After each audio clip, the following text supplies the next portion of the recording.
साथियों नमस्कार, स्वागत है आप सभी का उत्कर्ष परिवार में। देखिएगा, अपन बात कर रहे थे विधानसभा के जो पदाधिकारी थे उनके संबंध में, और विधानसभा के एक महत्वपूर्ण पदाधिकारी जिसके बारे में अपन बात कर चुके थे वो कौन थे? विधानसभा के अध्यक्ष।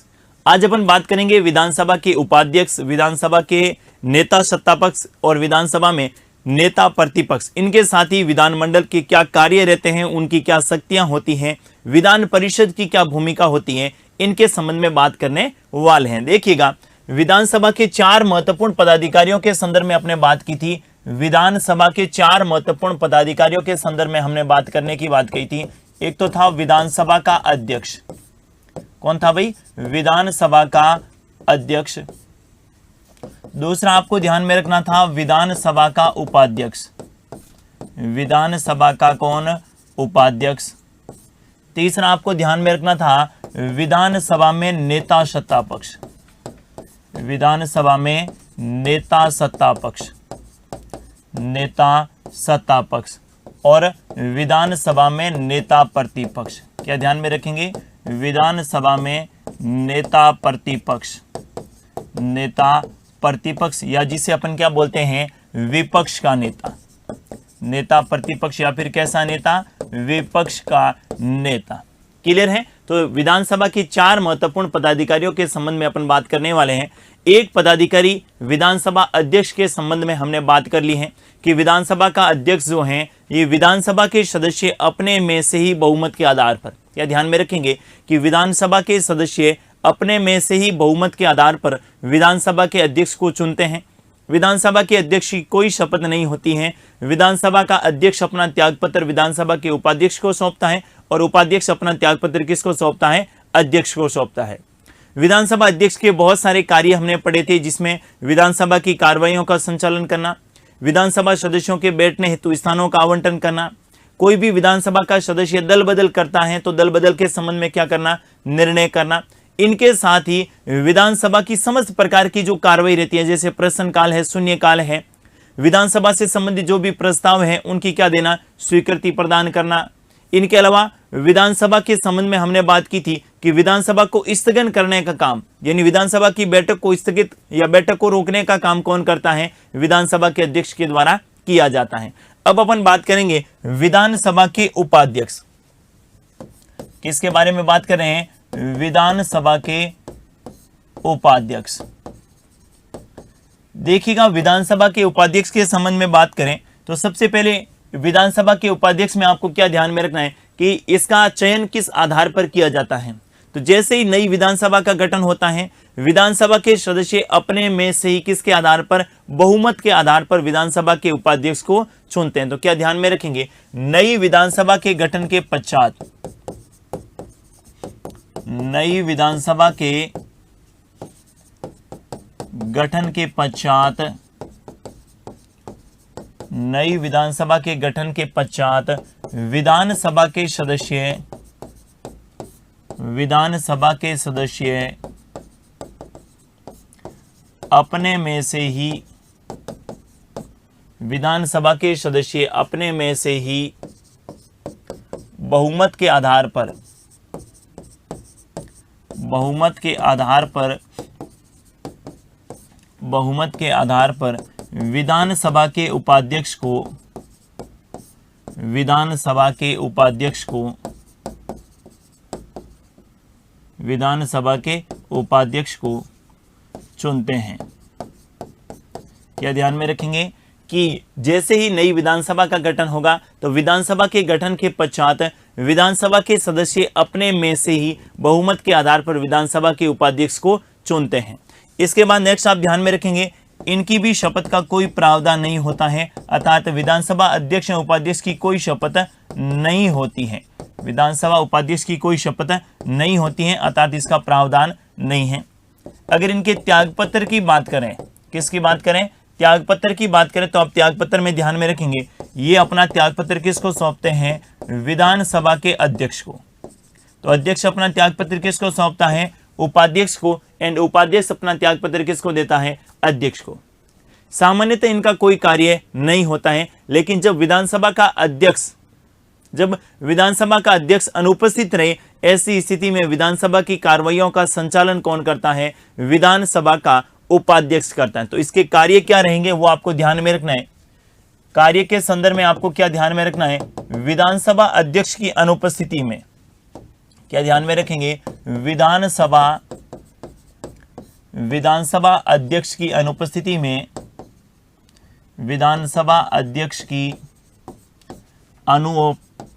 अनुपस्थिति में, विधानसभा अध्यक्ष की अनुपस्थिति में विधानसभा की कार्रवाइयों का संचालन करना, विधानसभा की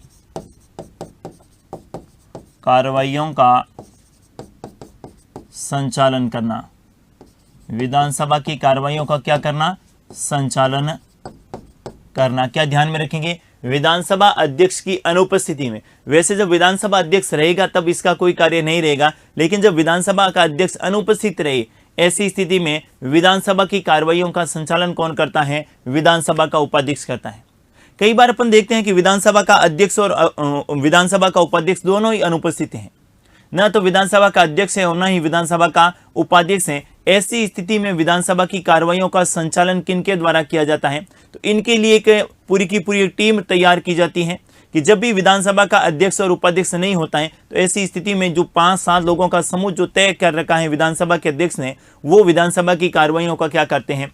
संचालन करते हैं। भारत में एक परंपरा ये भी है, संविधान में कहीं पर भी ऐसा उल्लेख नहीं है, लेकिन परंपरा ये है कि विधानसभा का उपाध्यक्ष हमेशा विपक्षी दल के सदस्य को बनाया जाता है। क्या ध्यान में रखेंगे? ये संवैधानिक बाध्यता नहीं है। संविधान में क्या उल्लेख है? संविधान में तो उल्लेख है कि विधानसभा का अध्यक्ष और उपाध्यक्ष दोनों ही विधानसभा के सदस्य बहुमत के आधार पर बनाएंगे। किसके आधार पर? बहुमत के आधार पर। लेकिन एक परंपरा बन चुकी है कि विधानसभा का अध्यक्ष तो हमेशा सत्ताधारी पार्टी का होगा, लेकिन विधानसभा का उपाध्यक्ष जो है ये विपक्षी पार्टी के किसी सदस्य को बनाया जाता है। तो क्या ध्यान में रखेंगे? भारत में एक परंपरा है कि विधानसभा का उपाध्यक्ष, एक परंपरा है कि विधानसभा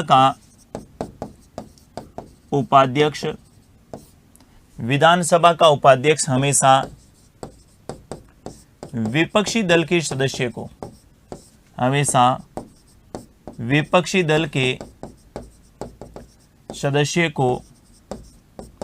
बनाया जाएगा।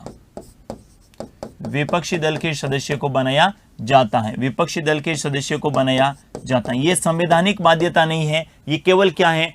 परंपरा है। इस बात को आपको ध्यान में रखना है। तो विधानसभा का अध्यक्ष और उपाध्यक्ष इन दोनों की कोई शपथ नहीं होती है। विधानसभा का अध्यक्ष अपना त्यागपत्र उपाध्यक्ष को देता है और उपाध्यक्ष अपना त्यागपत्र किसको देता है? अध्यक्ष को देता है। इनको भी विधानसभा में एक प्रस्ताव लाकर और उस प्रस्ताव को अगर बहुमत से पारित कर दिया जाए तो इनको भी अपने पद से क्या देना पड़ेगा? त्यागपत्र देना पड़ेगा। तो क्या ध्यान में रखेंगे? विधानसभा के सदस्य,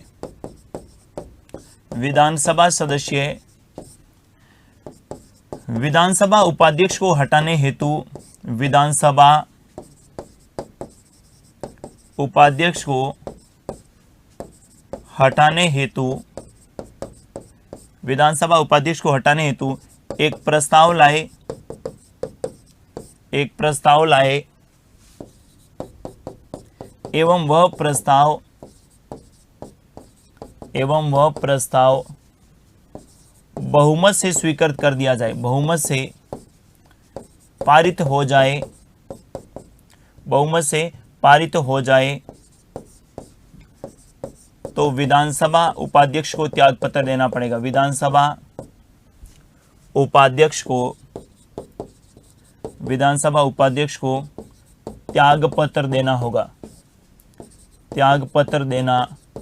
होगा। तो ये आपके क्या हैं? विधानसभा के उपाध्यक्ष को पद से हटाने की प्रक्रिया भी आपको ध्यान में रखनी है कि विधानसभा के उपाध्यक्ष को कैसे पद से हटाया जा सकता है। तो जिस प्रकार अध्यक्ष के संबंध में हमने बात की थी कि विधानसभा में ही उनको हटाने के लिए एक प्रस्ताव लाया जाएगा और उस प्रस्ताव को बहुमत के आधार पर अगर पारित कर दिया जाए तो विधानसभा के अध्यक्ष और उपाध्यक्ष दोनों को पद से हटाया जा सकता है। क्लियर है? हाँ। तीसरा जो पदाधिकारी है उसके बारे में अपन बात करने वाले हैं, वो है विधानसभा में नेता सत्ता पक्ष। विधानसभा में नेता सत्ता पक्ष। विधानसभा में नेता सत्ता पक्ष। देखिएगा, विधानसभा में नेता सत्ता पक्ष के संबंध में बात करें तो आपको पता होना चाहिए कि विधानसभा में नेता सत्ता पक्ष लिखा है, इसका मतलब नेता कौन सी पार्टी का होना चाहिए? सत्ताधारी पार्टी का। तो इसमें क्या ध्यान में रखेंगे? नेता सत्ता पक्ष कौन होगा?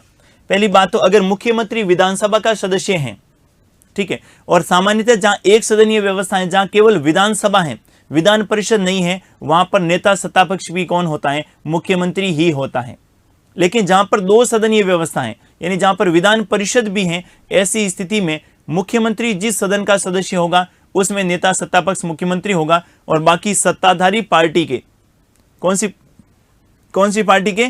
सत्ताधारी पार्टी के किसी वरिष्ठ या अनुभवी सदस्य को क्या बनाया जाता है? विधानसभा में नेता सत्ता पक्ष बनाया जाता है। तो क्या ध्यान में रखेंगे? एक सदनीय व्यवस्था में एक सदनीय व्यवस्था, और एक सदनीय व्यवस्था का क्या मतलब हुआ? जहां पर केवल क्या है? विधानसभा। एक सदनीय व्यवस्था में मुख्यमंत्री ही नेता सत्ता पक्ष होता है। मुख्यमंत्री ही नेता सत्ता पक्ष होता है। लेकिन अगर द्विसदनीय व्यवस्था है, लेकिन अगर कैसी व्यवस्था है? द्विसदनीय व्यवस्था है, तो मुख्यमंत्री जिस सदन का सदस्य होगा, मुख्यमंत्री जिस सदन का सदस्य होगा, मुख्यमंत्री जिस सदन का सदस्य होगा, उसी सदन में नेता सत्ता पक्ष भी होगा। उसी सदन में नेता सत्ता पक्ष भी होगा। उसी सदन में क्या होगा? नेता सत्ता पक्ष भी होगा। अगर मुख्यमंत्री विधान परिषद का सदस्य है, अगर मुख्यमंत्री विधान परिषद का सदस्य है, विधान परिषद का सदस्य है, तो विधानसभा में सत्ताधारी पार्टी के, विधानसभा में सत्ताधारी पार्टी के किसी वरिष्ठ सदस्य को नेता सत्ता पक्ष बनाया जाता है। नेता सत्ता पक्ष बनाया जाता है। नेता सत्ता पक्ष बनाया जाता है। ये आपको ध्यान में रखना। क्या ध्यान में रखेंगे? विधानसभा में नेता सत्ता पक्ष कौन होगा? तो मुख्यमंत्री जिस सदन का सदस्य होगा उस सदन में तो नेता सत्ता पक्ष स्वयं कौन होगा? मुख्यमंत्री होगा। लेकिन अगर मुख्यमंत्री विधान परिषद का सदस्य है, विधानसभा का सदस्य नहीं है, जहां पर आपके दो सदनीय व्यवस्था है, जैसे 6 राज्य ऐसे हैं जहां पर दो सदनीय व्यवस्था है, और अगर उन दो सदनीय व्यवस्था में मुख्यमंत्री जिस सदन का सदस्य होगा, यानी मुख्यमंत्री विधानसभा का सदस्य है तो विधानसभा में नेता सत्ता पक्ष होगा, और मुख्यमंत्री अगर विधान परिषद का सदस्य है तो विधान परिषद में क्या होगा? नेता सत्ता पक्ष होगा। तो ऐसी स्थिति में विधानसभा में सत्ताधारी पार्टी के किसी वरिष्ठ सदस्य को क्या बनाया जाएगा? नेता सत्ता पक्ष बनाया जाएगा। इस बात को आपको ध्यान में रखना है। नेक्स्ट आपको ध्यान में रखना है, विधानसभा में नेता प्रतिपक्ष। विधानसभा में नेता प्रतिपक्ष, या जिसको अपन क्या बोलते हैं? विपक्ष का नेता। विधानसभा में नेता प्रतिपक्ष, या इसको अपन क्या बोलते हैं? विपक्ष का नेता। जैसा कि नाम से स्पष्ट हो रहा है, विधानसभा में नेता प्रतिपक्ष या फिर कैसा नेता? विपक्ष का नेता। इसका मतलब ये कौन सी पार्टी का होगा? विपक्षी पार्टी का। लेकिन इसके लिए एक कंडीशन, एक शर्त है, और वो शर्त क्या है कि विधानसभा में नेता प्रतिपक्ष बनने के लिए विधानसभा की कुल सदस्य संख्या की 10% सीटें प्राप्त करनी क्या होगी? अनिवार्य होगी। ध्यान से सुनिएगा मैं क्या कह रहा हूं। विधानसभा में नेता प्रतिपक्ष बनने के लिए विधानसभा की कुल सदस्य संख्या की 10% सीटें जो भी विपक्षी पार्टी प्राप्त करेगी उसी का क्या बनेगा, नेता प्रतिपक्ष बनेगा। नहीं तो नेता प्रतिपक्ष का पद क्या रहेगा, रिक्त रहेगा। तो क्या ध्यान में रखेंगे, नेता प्रतिपक्ष बनने के लिए, नेता प्रतिपक्ष बनने के लिए, नेता प्रतिपक्ष बनने के लिए विधानसभा के कुल सदस्य संख्या की, विधानसभा के कुल सदस्य संख्या की, विधानसभा के कुल सदस्य संख्या की 10% सीटें, 10% सीटें प्रमुख विपक्षी पार्टी को, प्रमुख विपक्षी पार्टी को प्राप्त करना अनिवार्य होता है। प्रमुख विपक्षी पार्टी को प्राप्त करना क्या होता है, अनिवार्य होता है। क्या ध्यान में रखेंगे, नेता प्रतिपक्ष बनने के लिए विधानसभा की कुल सदस्य संख्या की कितनी प्रतिशत, 10% सीटें प्राप्त करना विपक्षी पार्टी के लिए क्या होता है, अनिवार्य होता है। एग्जाम्पल के तौर पे मान लेते हैं किसी भी राज्य में, जैसे राजस्थान में विधानसभा की कितनी सीटें, राजस्थान में विधानसभा की सीटें कितनी हैं, राजस्थान में विधानसभा की सीटें हैं आपके 200। अब नेता प्रतिपक्ष बनने के लिए 200 का 10% यानी कितनी सीटें चाहिए, 20 सीटें विपक्षी पार्टी को प्राप्त करना क्या होगा, अनिवार्य होगा। और अगर 20 सीटें विपक्षी पार्टी प्राप्त नहीं कर पाती हैं तो ऐसी स्थिति में क्या ध्यान में रखेंगे, 20% सीटें अगर विपक्षी पार्टी प्राप्त नहीं कर पाती हैं, ऐसी स्थिति में नेता प्रतिपक्ष का पद भी क्या रहेगा, रिक्त रहेगा। लोकसभा में भी यही कंडीशन है, राज्यसभा में भी यही है, विधानसभा और विधान परिषद में यही है। आपने देखा होगा वर्तमान में 17वीं लोकसभा है और 17वीं लोकसभा में कोई भी नेता प्रतिपक्ष नहीं है। 17वीं लोकसभा में कोई भी नेता प्रतिपक्ष नहीं है क्योंकि बीजेपी के अलावा किसी भी राजनीतिक दल के पास जो है 10% सीटें नहीं है। 10% का मतलब है कि लोकसभा में कुल सीटें हैं 543 और 543 का 10% का मतलब है 55 सीटें बीजेपी के अलावा किसी को प्राप्त नहीं है। कांग्रेस को कितनी है, 53 सीट। इसलिए वर्तमान में कोई भी नेता प्रतिपक्ष नहीं है। इससे पूर्व 16वीं लोकसभा में भी कोई नेता प्रतिपक्ष नहीं था। तो क्या ध्यान में रखेंगे, नेता प्रतिपक्ष बनने के लिए विधानसभा की कुल सदस्य संख्या की 10% सीटें प्राप्त करना क्या होता है, अनिवार्य होता है। और 10% सीटें ही एक पार्टी, ध्यान से सुनिएगा, नेता प्रतिपक्ष में कभी गठबंधन नहीं होता है कि 2-3 विपक्षी पार्टियों ने मिलकर कह दिया कि हमारे पास 10% सीटें और हम नेता प्रतिपक्ष बना देंगे। नहीं, किसी प्रकार का प्रतिपक्ष में किसी प्रकार का कोई गठबंधन नहीं होता है, यह भी आपको ध्यान में रखना है। एक प्रश्न आपके दिमाग में आ रहा होगा कि सर 2 या 2 से अधिक पार्टियां ऐसी हो जिसके पास 10% सीटें प्राप्त हो जाए तो नेता प्रतिपक्ष किसका बनेगा। जैसे राजस्थान का मैंने एग्जांपल दिया, मैंने कहा राजस्थान में नेता प्रतिपक्ष बनने के लिए न्यूनतम 20 सीटों का विपक्षी पार्टी को प्राप्त होना अनिवार्य है। और ऐसी स्थिति बन जाए कि 2 ऐसी पार्टियां हैं जिनको 20-20 सीटें मिल गई हैं, तो नेता प्रतिपक्ष कौन सी पार्टी का बनेगा। तो क्या ध्यान में रखेंगे, जिस राजनीतिक दल को पहले मान्यता मिली है, जो राजनीतिक दल पुराना है, पहले नेता प्रतिपक्ष उसका बनेगा। तो 2 बातें ध्यान में रखनी है, नेता प्रतिपक्ष के लिए किसी प्रकार का गठबंधन नहीं होता है और नेता प्रतिपक्ष में अगर समान सीटें प्राप्त हो जाए तो जो पुराना राजनीतिक दल है उसका क्या बनेगा, नेता प्रतिपक्ष बनाया जाएगा। क्लियर है। ये जो नेता प्रतिपक्ष रहेगा इनको कौन से मंत्री के समान दर्जा प्राप्त होता है, कैबिनेट मंत्री के समान दर्जा प्राप्त होता है। क्या ध्यान में रखेंगे, नेता प्रतिपक्ष को कैबिनेट मंत्री के समान, कैबिनेट मंत्री के समान शक्ति प्राप्त होती है, कैबिनेट मंत्री के समान दर्जा प्राप्त होता है, दर्जा प्राप्त होता है। नेता प्रतिपक्ष को कैबिनेट मंत्री के समान दर्जा प्राप्त होता है, यानी जो सुविधाएं कैबिनेट मंत्री को मिलती हैं वो नेता प्रतिपक्ष को भी मिलती हैं। इस बात को भी आपको ध्यान में रखना है। क्लियर है ना। तो 4 महत्वपूर्ण पदाधिकारी जिसके बारे में अपने बात की, एक विधानसभा में नेता सत्ता पक्ष, विधानसभा में नेता प्रतिपक्ष, विधानसभा का अध्यक्ष और विधानसभा का उपाध्यक्ष। अब बात करेंगे अपन विधानमंडल के कार्य, किसके संबंध में बात कर रहे हैं, विधानमंडल के कार्य। विधानमंडल के कार्य, देखिए विधानमंडल के कार्यों के संबंध में बात करें तो आपको पता होगा कि विधानमंडल जो है ये विधायी कार्यों को संपन्न करता है। जैसे अपने संसद में पढ़ा था कि साधारण विधेयक, धन विधेयक, उसी प्रकार राज्य में भी क्या रहते हैं, साधारण विधेयक और धन विधेयक से संबंधित प्रावधान किए गए। तो पहले कुछ आर्टिकल में आपको स्पष्ट करना चाहूंगा और उसके बाद एक एक के बारे में अपन डिटेल से बात करेंगे। विधानमंडल के बारे में बात करें तो सबसे पहले 4 आर्टिकल मुख्यतः आपको ध्यान में रखने ही रखने होंगे। सबसे पहले कौन सा आर्टिकल, आर्टिकल 197। आर्टिकल 197 में साधारण विधेयक के संबंध में, साधारण विधेयक की प्रक्रिया,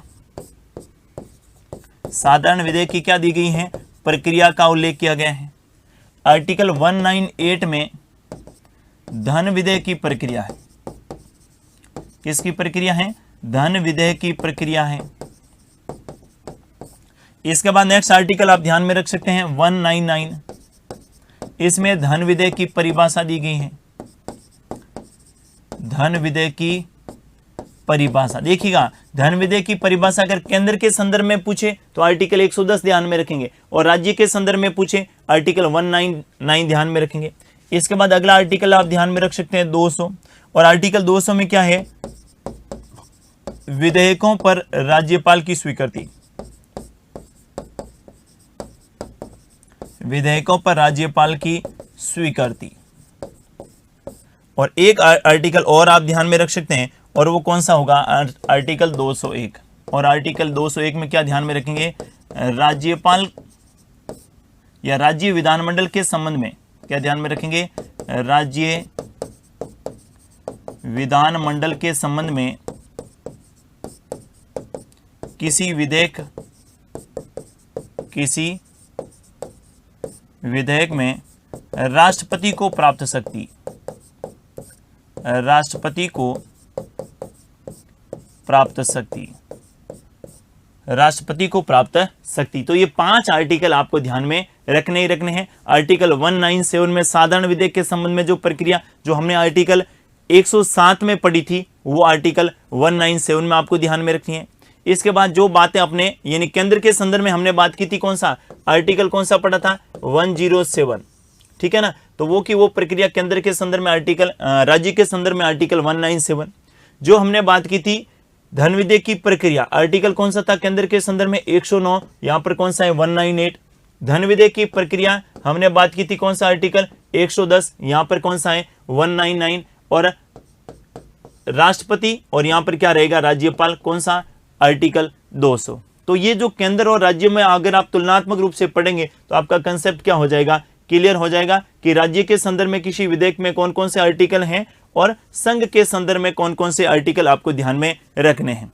तो आर्टिकल 197 में साधारण विधेयक की प्रक्रिया है, आर्टिकल 198 में धन विधेयक की प्रक्रिया है, आर्टिकल 199 में धन विधेयक की परिभाषा है, आर्टिकल 200 में राज्यपाल को किसी विधेयक के संबंध में प्राप्त शक्ति है, और आर्टिकल 201 में राज्य विधानमंडल में कोई भी बिल था, ठीक है, यानी राज्यपाल के पास भेजा और राज्यपाल ने उसको राष्ट्रपति की स्वीकृति के लिए भेज दिया, तो राष्ट्रपति को जो प्राप्त शक्ति होगी ना उसका उल्लेख कौन से आर्टिकल में, आर्टिकल 201 में है।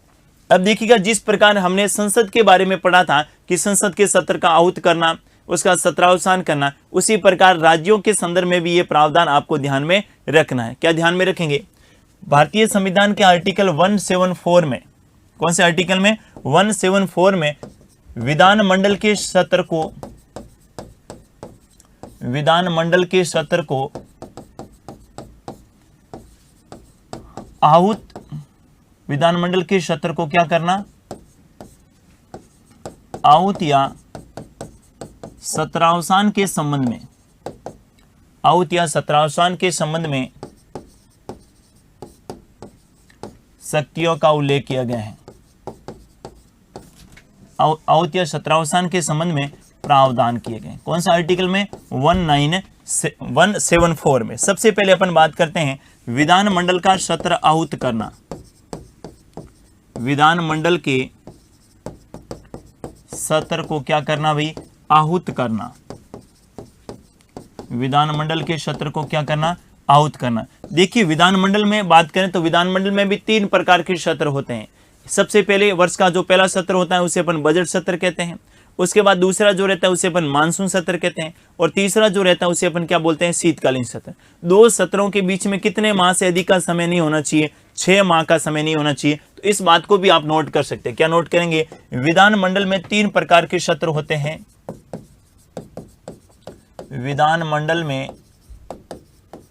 3 प्रकार के सत्र, 3 प्रकार के सत्र कौन कौन सा। नंबर 1 आप ध्यान में रखेंगे बजट सत्र, नंबर 2 पे आप ध्यान में रखेंगे मानसून सत्र, और नंबर 3 पे आप ध्यान में रखेंगे कौन सा, शीतकालीन सत्र। कौन सा सत्र, शीतकालीन सत्र। और एक महत्वपूर्ण बात आप ध्यान में रखेंगे, और वो क्या होगी, 2 सत्रों के बीच में, 2 सत्रों के मध्य, 2 सत्रों के मध्य 6 माह से अधिक, 6 माह से अधिक का समय नहीं होना चाहिए। 2 सत्रों के बीच में 6 माह से अधिक का समय नहीं होना चाहिए। तो कितने प्रकार के सत्र होंगे, 3 प्रकार के। कौन कौन से, बजट सत्र, दूसरा मानसून सत्र, और तीसरा कौन सा, शीतकालीन सत्र। अब अगर विधानमंडल के सत्र को बुलाना है, विधानमंडल के सत्र का सत्रावसान करना है, तो कौन करेगा, राज्यपाल कर। क्या ध्यान में रखेंगे, विधानमंडल के सत्र को आहूत करना, आहूत करने का मतलब होता है बुलाना। विधानमंडल के सत्र को आहूत करने का मतलब क्या होता है, बुलाना, एवं सत्रावसान, एवं क्या करना, सत्रावसान करना। और सत्रावसान का मतलब क्या होता है, समाप्त करना। सत्रावसान का मतलब क्या होगा, समाप्त करना। यानी विधानमंडल के सत्र को बुलाना है या विधानमंडल के सत्र का सत्रावसान करना है, तो किन के द्वारा किया जाएगा, आप ध्यान में रखेंगे आहूत और सत्रावसान किन के द्वारा किया जाएगा, राज्यपाल के द्वारा। किन के द्वारा, राज्यपाल के द्वारा। राज्यपाल के द्वारा मंत्री परिषद की परामर्श से, राज्यपाल के द्वारा मंत्री परिषद की परामर्श से किया जाएगा। ये आपको ध्यान में रखना है। कौन सा, विधानमंडल के सत्र को आहूत करना और सत्रावसान करना। इनका उल्लेख कौन से आर्टिकल में, आर्टिकल 174 में। आहूत और सत्रावसान किन के द्वारा किया जाएगा, राज्यपाल के द्वारा किया जाएगा। और किसकी परामर्श से किया जाएगा, राज्य की जो मंत्री परिषद है, इस मंत्री परिषद के कहने पर राज्यपाल विधानमंडल के सत्र को बुलाता है एवं उसका क्या करता है, सत्रावसान करता है। क्लियर है। लेकिन अगर आपसे प्रश्न पूछे कि विधानमंडल की किसी बैठक को स्थगन करने का काम कौन करता है, विधानमंडल के सत्र को स्थगन करने का काम कौन करता है, तो ये कौन करेगा, पीठासीन अधिकारी। बहुत ही अच्छी बात आपको ध्यान में रखनी है। विधानमंडल के सत्र का स्थगन करना, विधानमंडल के सत्र को स्थगन का मतलब होता है रोकना, कुछ समय के लिए रोकना। ये निश्चित होता है, कुछ समय के लिए रोकना। यानी विधानमंडल की कोई बैठक चल रही थी, सत्र की क्या चल रही थी, बैठक, और उस बैठक को कुछ समय के लिए क्या करना है, रोकना है। तो ये कौन करेगा, ये करेगा पीठासीन अधिकारी। कौन करेगा, यानी जो विधानमंडल की बैठक की क्या कर रहा था, अध्यक्षता कर रहा था। यानी बात अगर विधानसभा की करें तो कौन करेगा, विधानसभा का अध्यक्ष, विधानसभा का अध्यक्ष या उपाध्यक्ष। और अगर बात किन की करें, विधान परिषद की करें, तो कौन करेगा, विधान परिषद का सभापति।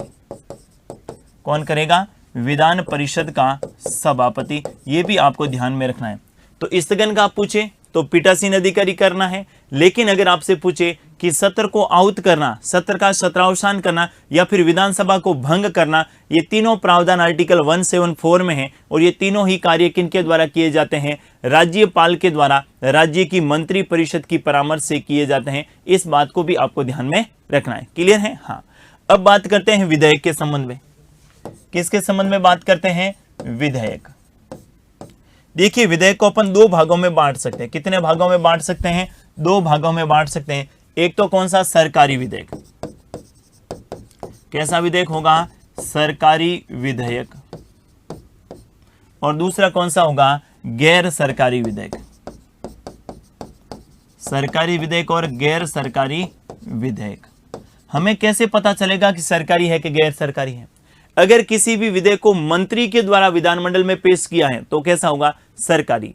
और मंत्री के अलावा विधानमंडल के किसी दूसरे सदस्य ने पेश किया है तो कैसा होगा, गैर सरकारी। तो क्या ध्यान में रखेंगे, किसी विधेयक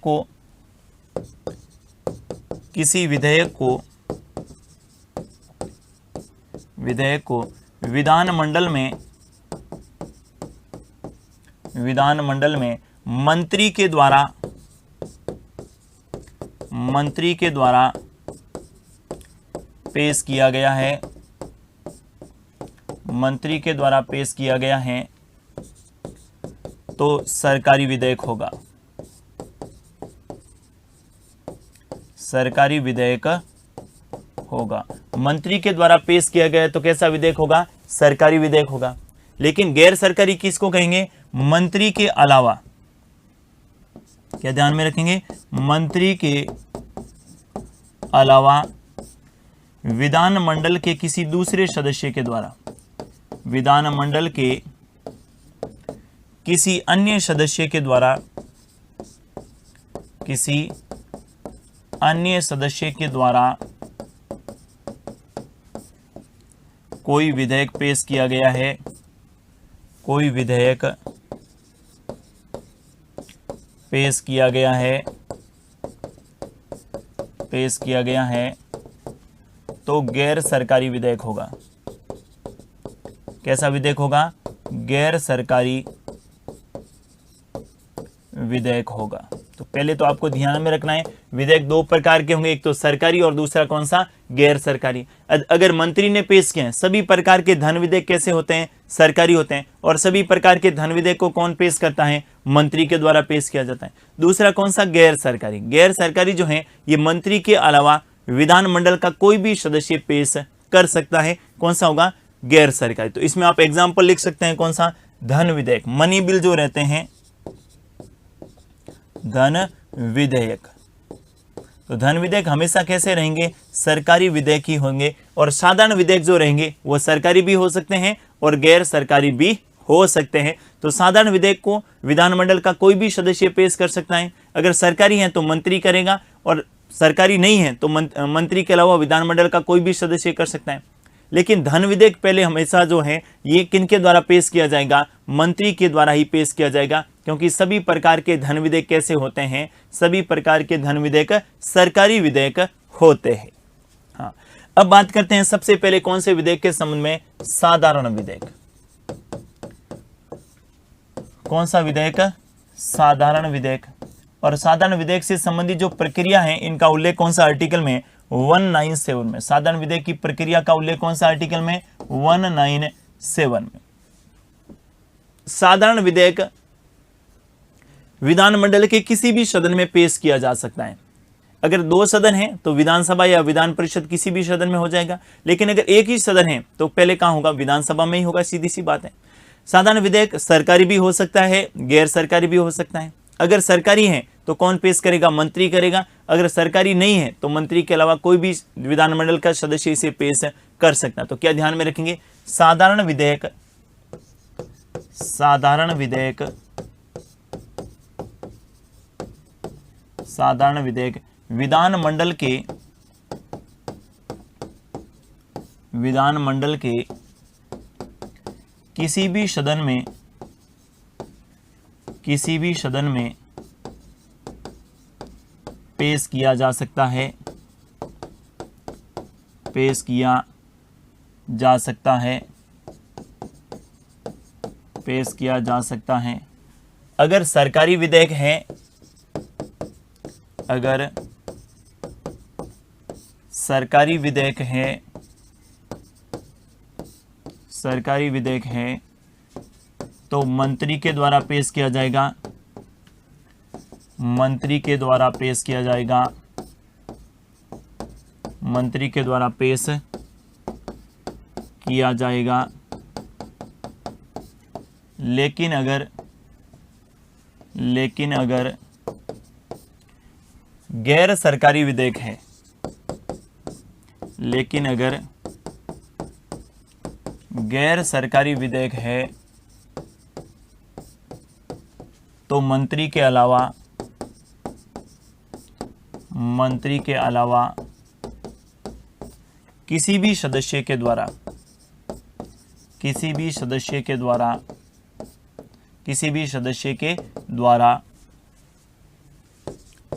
पेश किया जा सकता है,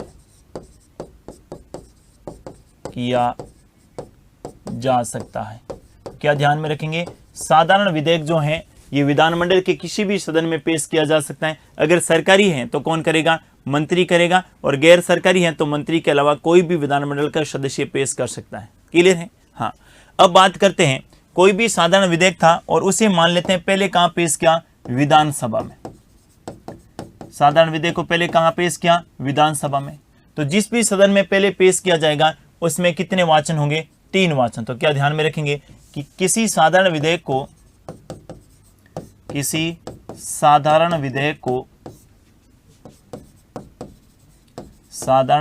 को पहले विधानसभा में पेश किया गया, पहले विधानसभा में पेश किया जाता है, पेश किया जाए तो 3 वाचन होंगे।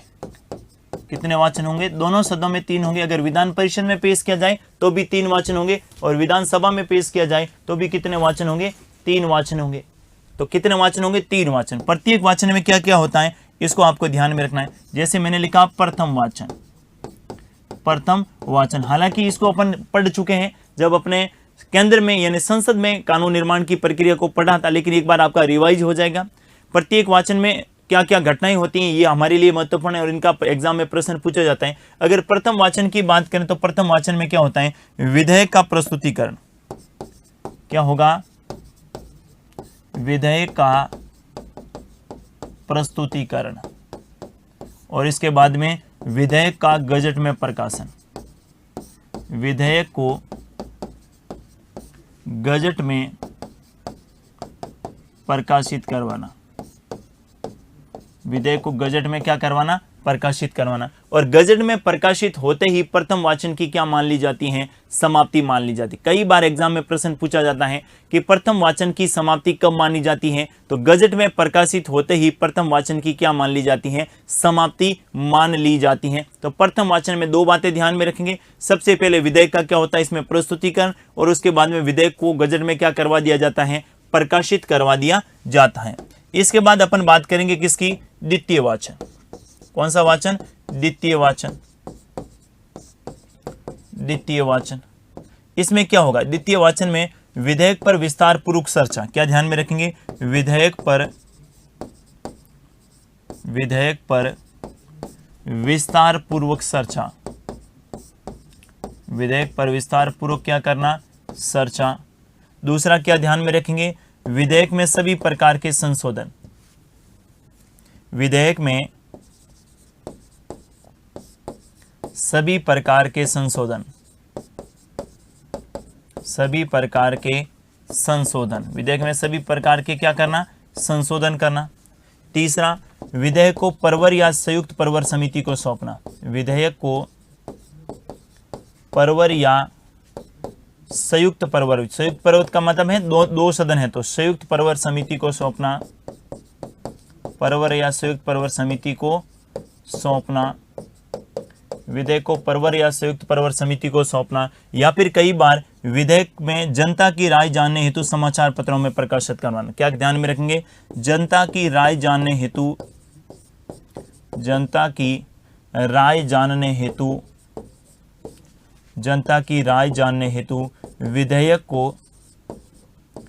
विधेयक को समाचार पत्रों में प्रकाशित करवाना।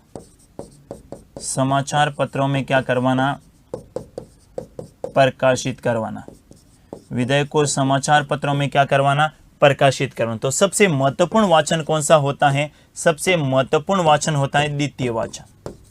सबसे महत्वपूर्ण वाचन कौन सा वाचन होता है भाई? द्वितीय वाचन सबसे महत्वपूर्ण वाचन होता है। इसमें विधेयक पर विस्तार पूर्वक क्या की जाती है? चर्चा की जाती है। उसके बाद में विधेयक में जितने भी अमेंडमेंट करने हैं, जितने भी संशोधन करने हैं, वो सारे के सारे इसमें होंगे।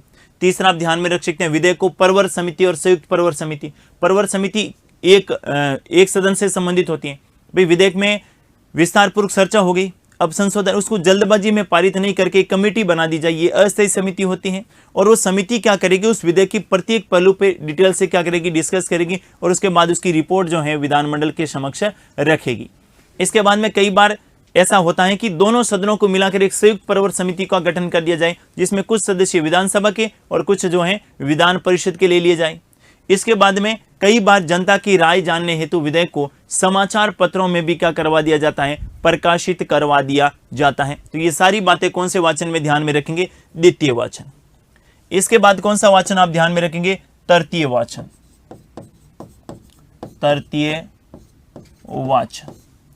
और तृतीय वाचन में क्या होता है, विधेयक में भाषा संबंधी अशुद्धियों को दूर किया जाता है। विधेयक में भाषा संबंधी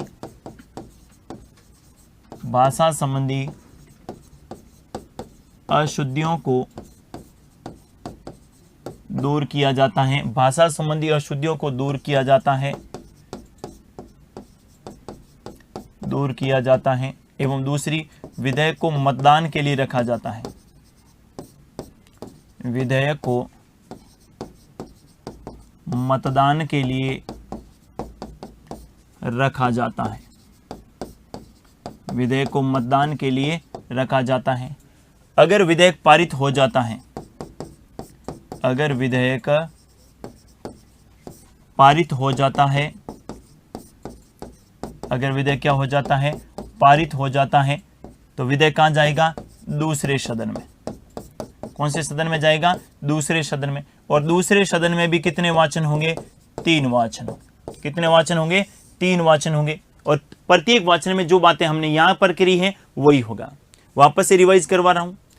तृतीय वाचन में केवल मतदान होगा। तृतीय वाचन में किसी भी प्रकार का अमेंडमेंट नहीं होगा, किसी भी प्रकार का संशोधन नहीं होगा।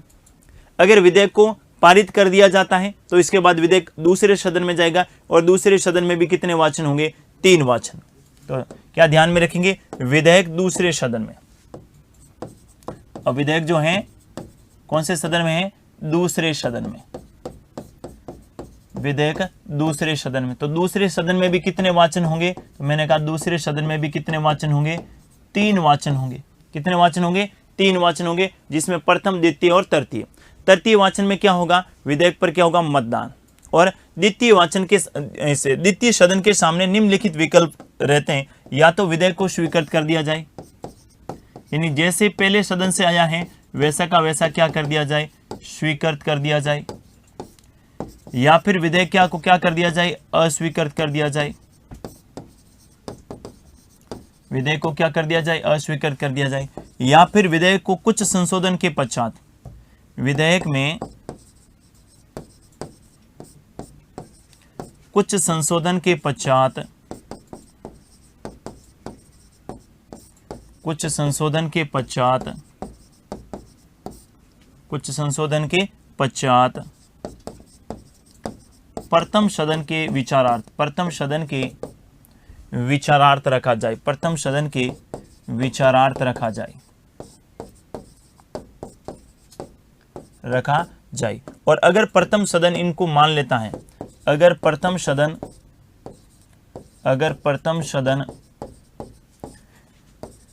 इन संशोधन को स्वीकार कर लेता है, इन संशोधन को क्या कर लेता है, स्वीकार कर लेता है,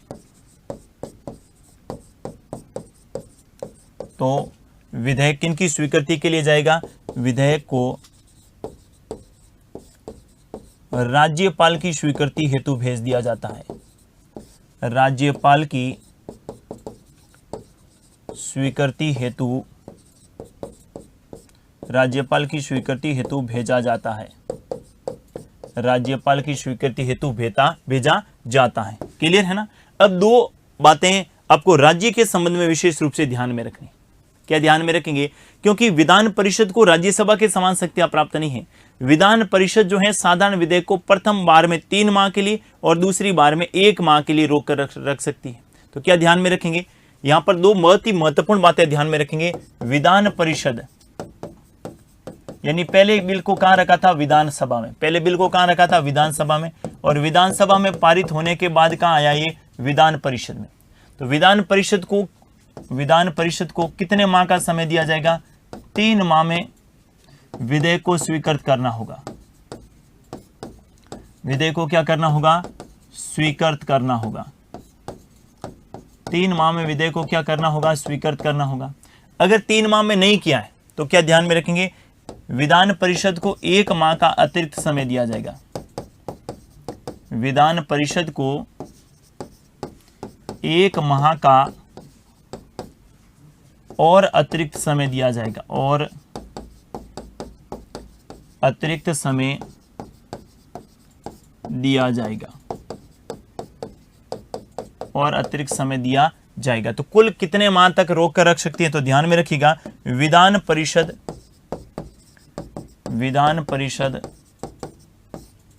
साधारण विधेयक को, विधान परिषद साधारण विधेयक को विधान परिषद साधारण विधेयक को 3 + 1 = 4 माह हेतु रोक कर रख सकती है।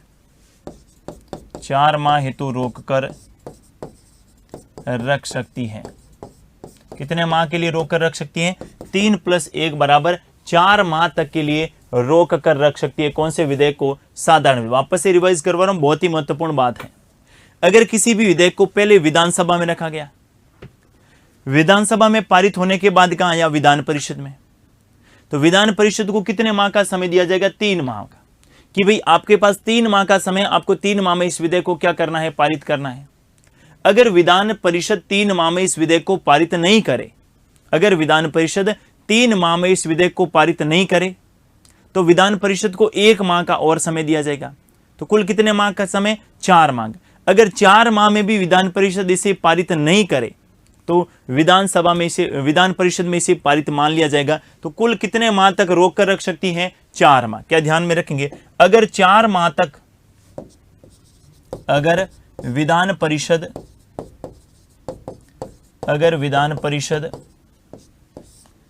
4 माह तक साधारण विधेयक को पारित नहीं करे,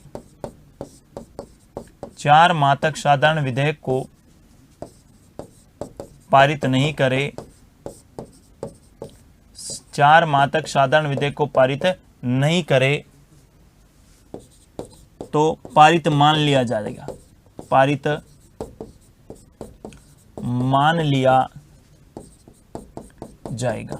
पारित मान लिया जाएगा। यानी कुल मिलाकर कितने माह तक रोक कर रख सकती है विधान परिषद साधारण विधेयक को? 4 माह तक रोक कर रख सकती है। अगर पहले विधेयक विधानसभा में पारित हुआ, उसके बाद विधान परिषद में गया तो पहले 3 माह के लिए, और उसके बाद वापस से गया तो विधान परिषद 1 माह के लिए, यानी कुल मिलाकर 4 माह तक रोक कर रख सकती है। लेकिन अगर 4 माह में भी पारित नहीं हुआ तो इसे पारित मान लिया जाएगा। क्लियर है ना? इस बात को आपको ध्यान में रखना है। और ये प्रश्न कई बार एग्जाम में पूछा जाता है कि साधारण विधेयक को विधान परिषद कितने माह तक रोक कर रख सकती है? आपको 4 माह करना है। लेकिन प्रश्न थोड़ा सा परिवर्तन करके पूछे, और प्रश्न ये पूछे कि प्रथमतः विधान परिषद को कितने माह का समय दिया जाता है? तो पहली बार में कितने माह का समय दिया जाता है? 3 माह का, और उसके बाद 1 माह का अतिरिक्त समय दिया जाता है। तो कुल मिलाकर कितने माह ध्यान में रखेंगे आप? 4 माह। ये तो बात होगी कि पहले विधेयक कहां रखा गया है? विधानसभा में। अब आपको पता है कि साधारण विधेयक विधान परिषद में भी रखा जा सकता है। तो क्या ध्यान में रखेंगे? किसी साधारण विधेयक को, किसी साधारण विधेयक को, किसी साधारण विधेयक को पहले विधान परिषद में पारित किया गया, विधान परिषद में पारित किया गया, विधान परिषद में पारित किया गया, एवं विधान परिषद में पारित होने के पश्चात, विधान परिषद में पारित होने के पश्चात, विधान परिषद में पारित होने के पश्चात विधानसभा की स्वीकृति हेतु भेजा जाए,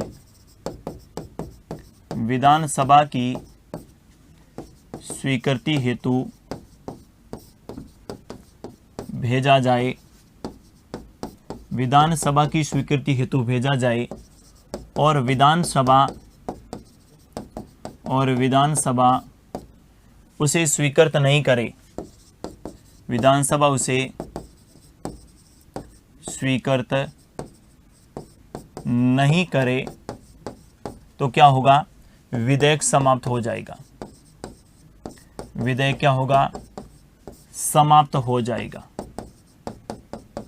हो जाएगा। बहुत ही महत्वपूर्ण बात है, वापस से रिवाइज करवाऊं, देखिए जरा। अगर कोई बिल था, कोई भी क्या था, विधेयक था, और इस विधेयक को पहले कहां रखा गया, विधान परिषद में। विधान परिषद में पारित होने के बाद कहां जाएगा, विधानसभा में जाएगा, और विधानसभा ने स्वीकृति देने से क्या कर दिया, मना कर दिया, तो विधेयक ही क्या हो जाएगा, समाप्त हो जाएगा। इसका मतलब है कि साधारण विधेयक के संबंध में विधान परिषद को ज्यादा शक्तियां नहीं है, बस विधान परिषद किसी विधेयक को 4 माह तक रोक कर रख सकती है।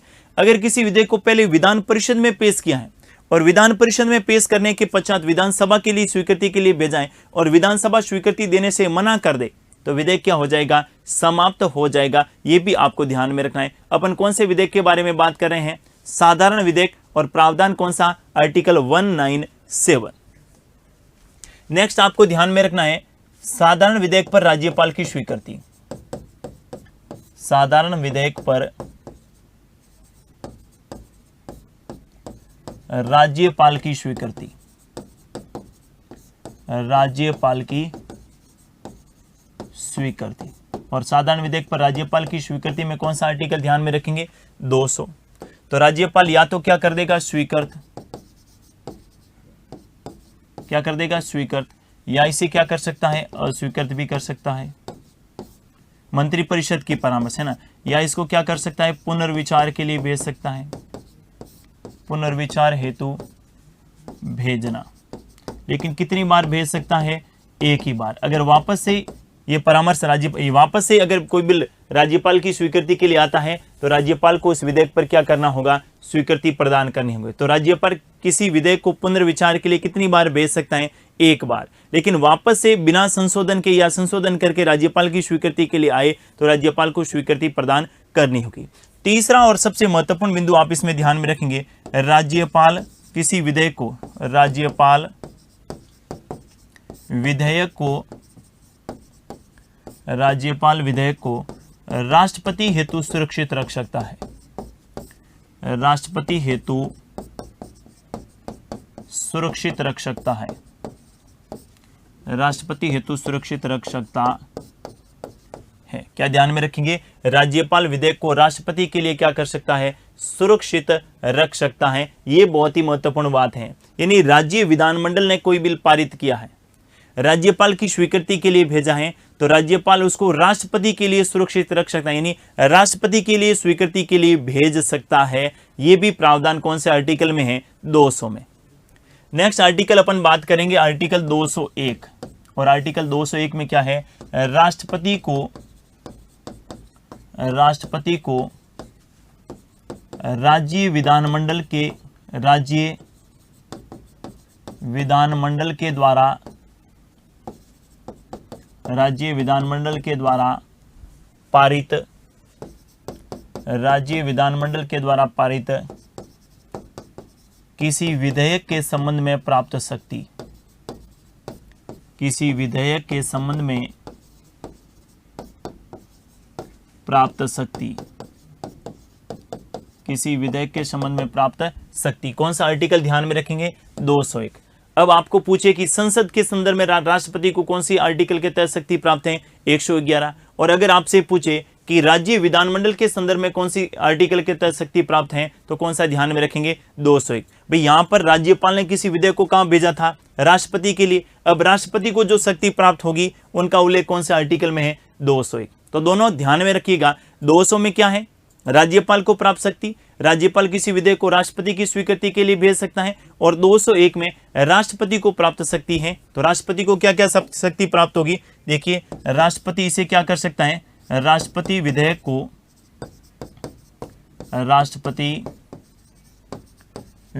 को स्वीकृत या अस्वीकृत कर सकता है, स्वीकृत या क्या कर सकता है, अस्वीकृत। दूसरा क्या ध्यान में रखेंगे, राष्ट्रपति विधेयक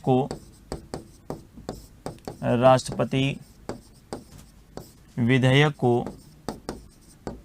पुनर्विचार हेतु भेज सकता है, पुनर्विचार हेतु भेज सकता है।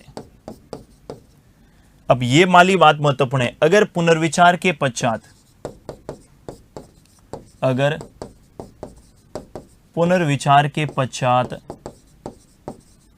अगर पुनर्विचार के पश्चात कोई विधेयक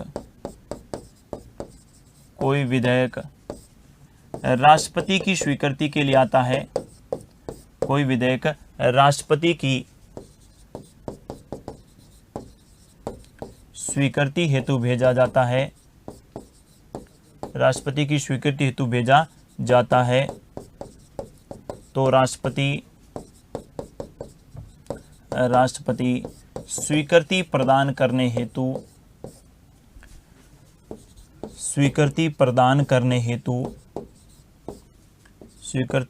करने हेतु बाध्यकारी नहीं है। बस ये वाली बात महत्वपूर्ण है, बाध्यकारी नहीं है, स्वीकृति प्रदान करने हेतु राष्ट्रपति बाध्यकारी नहीं है। जबकि संसद के द्वारा पुनर्विचार के पश्चात कोई भी विधेयक राष्ट्रपति की स्वीकृति के लिए आता है, राष्ट्रपति उसको पुनर्विचार के लिए भेज सकता है। कितनी बार? एक ही बार भेज सकते हैं। अगर पुनर्विचार के पश्चात वापस से राष्ट्रपति की स्वीकृति के लिए आए तो राष्ट्रपति को ऐसे विधेयक पर क्या करना होगा? स्वीकृति प्रदान करनी होगी। लेकिन राज्य विधानमंडल के संबंध में राष्ट्रपति किसी विधेयक की स्वीकृति के लिए बाध्यकारी नहीं है। ये प्रावधान कौन से आर्टिकल में आप ध्यान में रखेंगे? आर्टिकल 201। तो ये आपके थी कौन सी? साधारण विधेयक की प्रक्रिया के संबंध में हमने जाना। साधारण विधेयक की प्रक्रिया का उल्लेख भारतीय संविधान के आर्टिकल कौन से में? 197 में। विधेयकों के दो प्रकार होते हैं, एक सरकारी और दूसरा कौन सा? गैर सरकारी। अगर मंत्री ने रखा है तो सरकारी होगा, और मंत्री के अलावा किसी दूसरे सदस्य ने रखा है तो कैसा होगा? गैर सरकारी। साधारण विधेयक विधानमंडल के किसी भी सदन में रखा जा सकता है, विधानसभा में भी और विधान परिषद में भी। अगर पहले विधानसभा में रखा गया है तो विधानसभा में भी 3 वाचन होंगे, और अगर पहले विधान परिषद में रखा गया है तो विधान परिषद में भी कितने वाचन होंगे? 3 वाचन। अगर विधेयक को पहले विधानसभा में रखा गया और विधानसभा में पारित होने के पश्चात विधान परिषद की स्वीकृति के लिए गया है तो विधान परिषद 3+1 बराबर कुल 4 माह तक के लिए रोक कर रख सकती है। अगर विधान परिषद 4 माह में किसी विधेयक को पारित नहीं करे तो उसे पारित मान लिया जाता है। तो कुल मिलाकर 4 माह तक रोक कर रखने के अलावा उसके पास शक्ति प्राप्त नहीं है। लेकिन अगर किसी विधेयक को पहले विधान परिषद में रखा है और विधान परिषद में स्वीकृत होने के पश्चात वो विधानसभा की स्वीकृति के लिए गया है तो, और अगर विधानसभा उसे स्वीकृति देने से मना कर दे, विधानसभा में उस बिल को पारित नहीं करे, तो विधेयक वहीं क्या हो जाएगा? समाप्त हो जाएगा। ये भी आपको ध्यान में रखना है।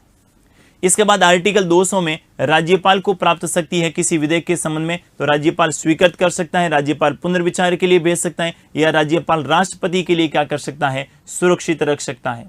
और आर्टिकल 201 में राष्ट्रपति को प्राप्त शक्ति है, तो राष्ट्रपति स्वीकृत या अस्वीकृत कर सकता है, राष्ट्रपति पुनर्विचार के लिए भेज सकता है, और राष्ट्रपति पुनर्विचार के पश्चात राष्ट्रपति के पास पुनः राज्यपाल के माध्यम से कोई बिल आए तो राष्ट्रपति उस पर हस्ताक्षर करने के लिए बाध्यकारी नहीं है। तो क्या ध्यान में रखेंगे? राज्य विधानमंडल के संबंध में राष्ट्रपति किसी विधेयक के पर हस्ताक्षर करने के लिए स्वीकृति प्रदान करने के लिए बाध्यकारी नहीं है। जबकि संसद में हमने पढ़ा था आर्टिकल 111 में। कौन सा आर्टिकल? आर्टिकल 111 के तहत जो है राष्ट्रपति उस किसी बिल पर स्वीकृति प्रदान करने के लिए क्या होता है? बाध्यकारी होता है। इस बात को भी आपको ध्यान में रखना है। क्लियर है? साथ ही विधानमंडल के 3 सत्र होते हैं। बजट सत्र जो आपके फरवरी से लगाकर कितने?